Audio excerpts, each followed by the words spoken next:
ছেলের লাঠির আঘাতে বৃদ্ধ বাবার মৃত্যুর অভিযোগ। কুমিল্লার দেবিদ্বার পৌর এলাকায় বড় আলমপুর দক্ষিণ পাড়ায় পারিবারিক কলহের জেরে রাসেল নামে এক সন্তানের লাঠির আঘাতে সেনু মিয়া নামে এক বৃদ্ধ বাবার মৃত্যুর অভিযোগ উঠেছে। গত শনিবার 16 মে 2026 দুপুরে নিজ বাড়িতেই ঘটে যায় এই হৃদয় বিতারক ঘটনা।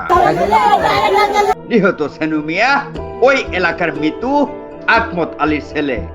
স্থানীয় সূত্রে জানা যায়, প্রত্যক্ষদর্শীরা জানান শনিবার দুপুর প্রায় 12টার দিকে পারিবারিক একটি তুচ্ছ বিষয় নিয়ে বাবা সেনু মিয়ার সঙ্গে ছেলে রাসেলের বাকবিতণ্ডা শুরু হয়। এক পর্যায়ে উত্তেজিত হয়ে ছেলে রাসেল ঘরে থাকা একটি লাঠি দিয়ে তার বাবার উপর হামলা চালায়।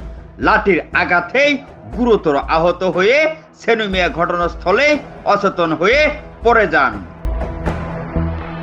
পরে পারিবারিক সদস্য ও স্থানীয় লোকজন দ্রুত তাকে উদ্ধার করে দেবিদ্বার উপজেলায় স্বাস্থ্য কমপ্লেক্সে নিয়ে গেলে কর্মরত চিকিৎসক তাকে মৃত ঘোষণা করেন। খবর পেয়ে দেবিদ্বার থানা পুলিশের সদস্যরা ঘটনাস্থলে পৌঁছে নিহতর মরদেহ উদ্ধার করে সুরত হাল প্রতিবেদন প্রস্তুত করেন।